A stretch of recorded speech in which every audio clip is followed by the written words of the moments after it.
ஒரு mixie jar இருக்கா? அப்போ செஞ்சு பாருங்களேன். இந்த கீட்டர்லாம் தேவை கிடையாது. ஒரு 5 நிமிஷத்தில் செஞ்சுட்டு ஒரு 20 நிமிஷம் பேக் பண்ணி எடுத்தா வேலை முடிஞ்சுதுங்க. இந்த வாரம் ஃபுல்லாக கிறிஸ்மஸ் வாரம் எபிசோட் நம்பர் 2ங்க. வீடியோ சேவ் பண்ணிட்டு சேனலை ஃபாலோ பண்ணி வச்சுக்கோங்க. அப்படியே செங்கிலே அப்படியே வரும். மெஷர்மெண்ட் எல்லாமே வீடியோலே கொடுக்குறேன். நோட் பண்ணி வச்சுட்டு ட்ரை பண்ணி பாருங்க. ஒரு மிக்ஸி ஜாரில் 2 முட்டை, சர்க்கரை, பால், எண்ணெய் இது எல்லாத்தையுமே சேர்த்து நல்லா அடிச்சு எடுத்துட்டு வந்துருங்க. முக்கிய குறிப்பு, வாசனை இல்லாத சன்ஃப்ளவர் ஆயில் வந்து யூஸ் பண்ணுங்க. அப்படி இல்லைன்னா பட்டர் கூட யூஸ் பண்ணிக்கலாம். கடலை எண்ணெய் இதெல்லாம் யூஸ் பண்ணிடாதீங்க.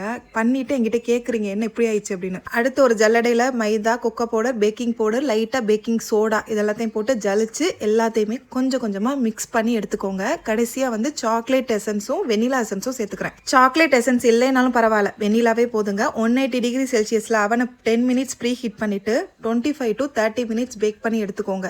சேம் வே தான் குக்கர்லையும். மேலே நிறைய சாக்லேட் போட்டு அது செய்யுங்களே சூப்பராக இருக்கும். குக்கர்லையும் ப்ரீ ஹீட் பண்ணணும், ஆனால் லோ மீடியமில் வச்சு ப்ரீ ஹீட் பண்ணிக்கோங்க. இது வந்து குக்கரில் ஒரு 5 நிமிஷம் எக்ஸ்ட்ரா பேக் பண்ணணும், அவ்வளோதான். சேனலை சப்ஸ்கிரைப் பண்ணி வச்சுக்கோங்க. எனக்கு தெரிஞ்ச எல்லா ரெசிபியும் போட்டுட்ருக்கேன்.